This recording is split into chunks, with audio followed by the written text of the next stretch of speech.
Pelan-pelan, tarik pelan. Capek ah. A few moments later. Bertempat di lokasi yang strategis di tengah kota Sukoharjo, salah satu elemen penting dalam memudahkan mahasiswa untuk memenuhi kebutuhan perkuliahan, tempat tinggal, kebutuhan sehari-hari, dan berwisata.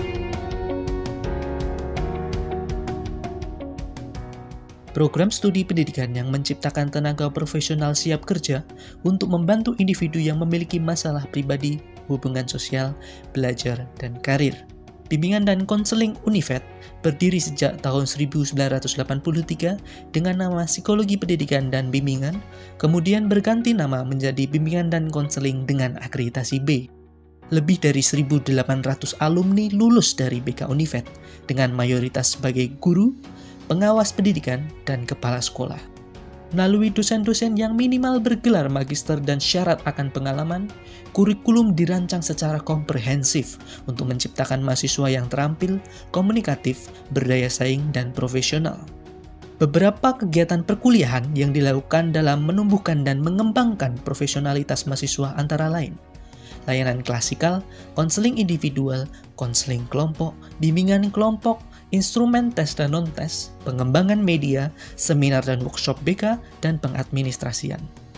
Segudang prestasi pun sudah ditorehkan mahasiswa di berbagai daerah di Indonesia seperti juara umum media pembelajaran tingkat nasional tahun 2017, finalis Indonesian Counseling Competition 2019, Perparprov 3 2018 Surakarta cabang atletik kategori 1.500 putra, juara futsal antar perguruan tinggi se-Jawa Bali tahun 2017 dan 2018. Munculnya prestasi salah satunya dipengaruhi oleh terpenuhinya fasilitas dari bimbingan dan konseling seperti laboratorium bimbingan dan konseling terstandar, ruang micro teaching terstandar, ruang kelas yang nyaman, perpustakaan pusat dan prodi yang memiliki lebih dari 8.000 koleksi buku cetak maupun elektronik, ruang dosen, dan unit pengembangan karir dan alumni. Selain itu, masih ada fasilitas umum seperti parkiran yang luas, lapangan untuk berolahraga, dan berbagai unit kegiatan mahasiswa sebagai wadah pengembangan diri mahasiswa. Ayo Bergabung bersama kami.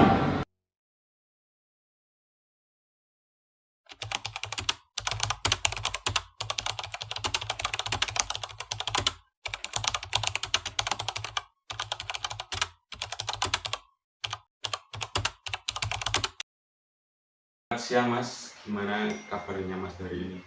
Selamat siang Pak, terima kasih. Kabar saya sejujurnya masih agak canggung dan bingung menjalani hari-hari sekolah baru ini Pak. Wajar sekali di awal perpindahan ini Mas. Sesuai kesepakatan awal kita kemarin, sesi hari ini akan kita optimalkan selama kurang lebih 30 menit untuk fokus mencari solusi atas ganjalanmu hatimu sesuai asas kerahasiaan BK. Apapun yang Mas cerita tidak akan diceritakan oleh orang lain. Apakah kamu siap? Siap Pak, saya sangat percaya dengan Bapak.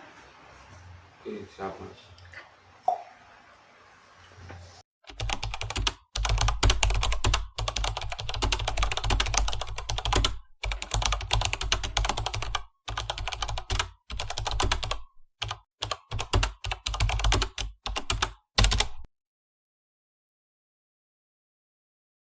Bisa ceritakan singkat apa hal yang paling kamu berat dan kamu rasakan sejak pindah dari Lampung ke Jawa ini? Perbedaan bahasanya Pak. Di sini semua teman berbicara pakai bahasa Jawa halus. Di Lampung saya bahasa tegas dan lugas. Setiap melihat mereka ngobrol dan tertawa, saya langsung minder Pak. Muncul pikiran di kepala saya, mereka pasti mikir bahasaku kasar dan kalau aku maksain pakai bahasa Jawa, logatnya aku bakal ditawain Pak. Akhirnya saya berpikir kalau saya tidak akan pernah bisa diterima di sekolahan ini karena saya berbeda. Baik, mari kita kunci dulu poin itu. kamu berasumsi pasti akan ditertawakan, dianggap kasar, dan tidak akan pernah diterima oleh teman itu ya Mas. Apakah betul? Benar, Pak. Pikiran itu yang membuat saya selalu menarik diri dan menyendiri di pojokan kelas, Pak.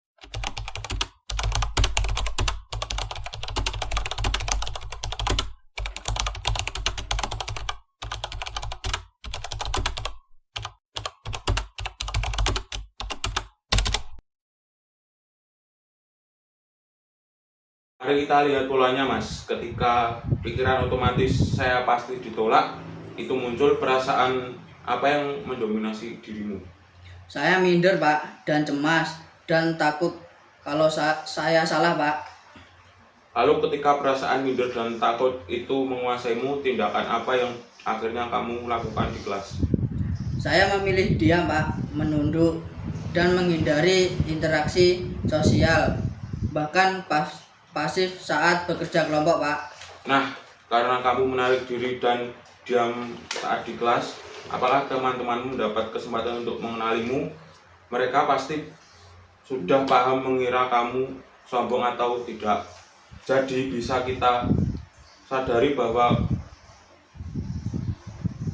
hambatan untukmu itu saat ini adalah pola pikir negatifmu sendiri yang buru-buru menyimpulkan penolakan sebelum mencobanya.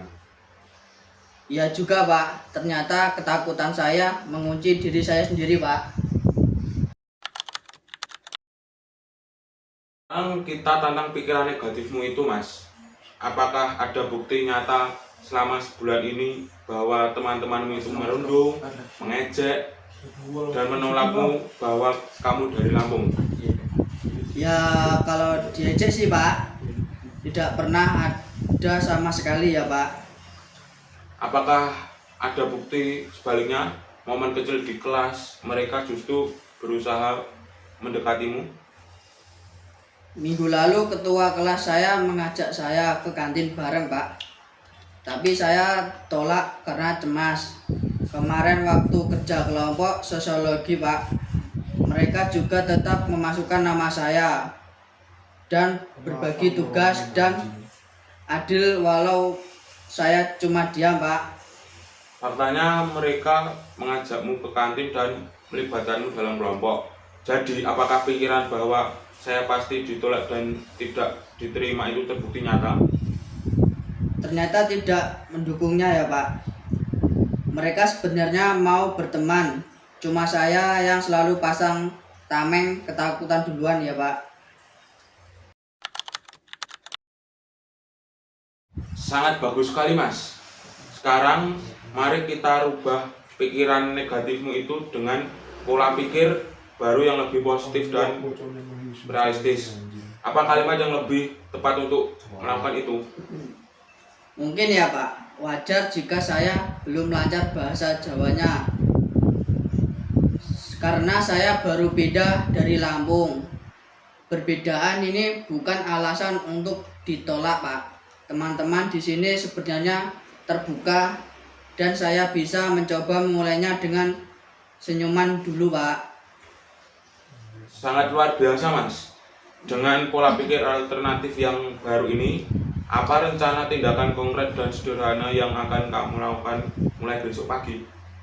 Pertama, saya mau membiasakan diri menyapa dan memberikan senyuman ke teman sebangku saat masuk kelas. Kedua, kalau mereka bicara bahasa Jawa dan saya kurang paham, Pak, saya akan memberanikan diri bertanya sopan untuk belajar. Misalnya, maaf, untuk artinya apa ya? Aku mau ikutan belajar dong. Langkah yang sangat cerdas Mas. Bertanya untuk belajar justru akan membuat mereka merasa dihargai. Kamu berkomitmen penuh melakukannya. Iya, Pak, saya berkomitmen penuh.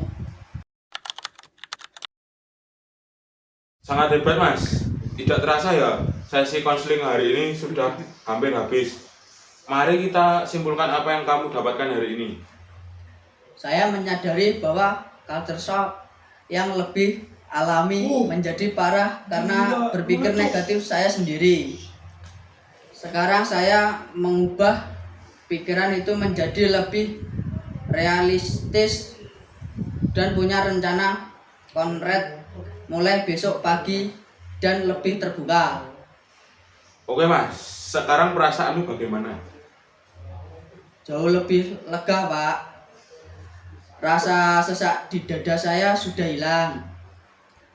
Saya lebih bersemangat untuk mempraktikkannya besok. Bapak bangga denganmu Mas.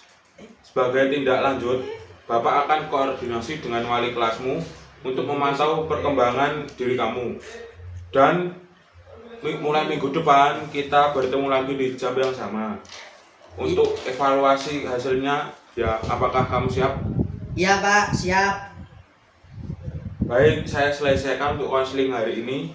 Sampai bertemu di minggu depan ya Mas. Baik, Pak, terima kasih banyak ya, Pak. Sama-sama Mas. Tamatnya sudah.